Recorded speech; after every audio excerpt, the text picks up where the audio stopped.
परंडा तालुक्यातल्या खास करून बोत्रा, आभार पिंपरी, देवगाव वडनेर, कपिलापुरी, वाघेगावान, लोहारा, शिराळा आणि नालगाव या गावातल्या नागरिकांना नम्र निवेदन आहे की वर अहिल्यानगर जामखेडकडे पाऊस झाल्यामुळं त्या ठिकाणी सीना कोळेगावचा जो विसर्ग आहे तो रात्री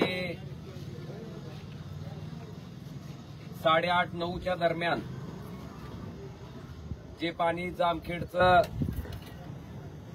आणि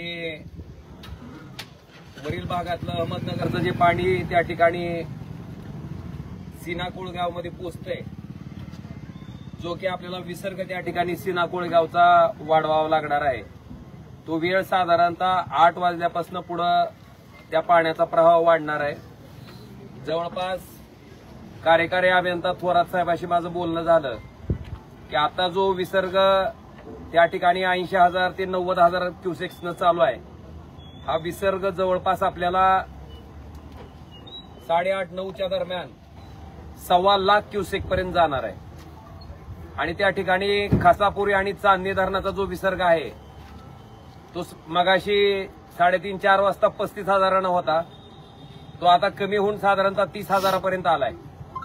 म्हणजे ती 1,25,000 क्युसेक अधिक ही 30,000, म्हणजे साधारणतः आपण अंदाजित जरी पकडलं तरी 1,55,000 इतक्या क्युसेक एवढ्या वेगानं त्या ठिकाणी पाणी खाली येणार आहे।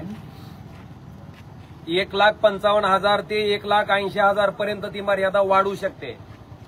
आणि त्या दिवशी जे पाणी आलेलं लेवल होती त्या दिवशी सुद्धा साधारणतः एवढ्याच मोठ्या प्रमाणात विसर्ग केल्यामुळं 1,80,000 ते 2 लाखापर्यंत क्युसेकनं त्या दिवशी आपण विसर्ग सोडलेला होता। कारण त्या दिवशी खासापुरी आणि चांदणी या धरणातनं 1 लाख ते 1.25 लाखच्या दरम्यान विसर्ग होता आणि सीना कोळेगावमधनं 70,000च्या जवळपास होता। म्हणजे तीच पाण्याची लेवल आज सुद्धा रात्री साधारणतः 9:30च्या दरम्यान येणार आहे।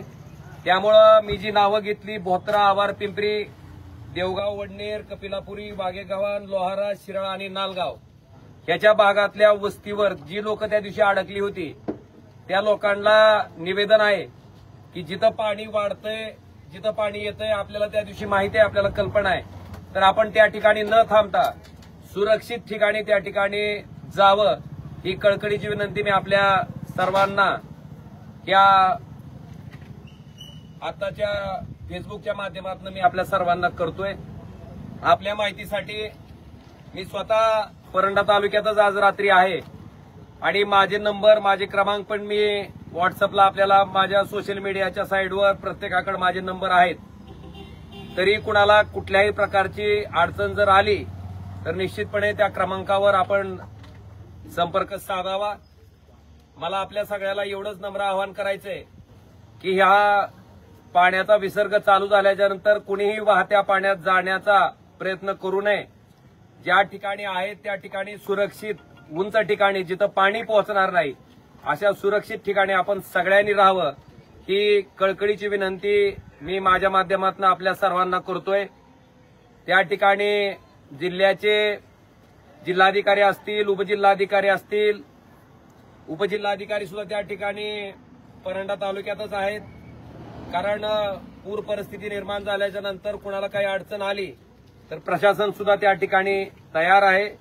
माझी विनंती आहे की आजच्या रात्री आपण सगळ्यांनी सुरक्षितपणे कुठेही पाण्याच्या प्रवाहात न जाता सुरक्षित ठिकाणी, कारण आपल्याला पाण्याची लेवल त्या दिवशी कळाली की नेमकं पाणी कुठपर्यंत येत आहे, तर त्या भागात न राहता सुरक्षित ठिकाणी जिथं पाणी येणार नाही अशा सुरक्षित ठिकाणी आपण सगळ्यांनी आपल्या कुटुंबियांना सुद्धा हलवण्याचं काम करावं ही कळकळीची विनंती मी आपल्या सर्वांना करतो। धन्यवाद।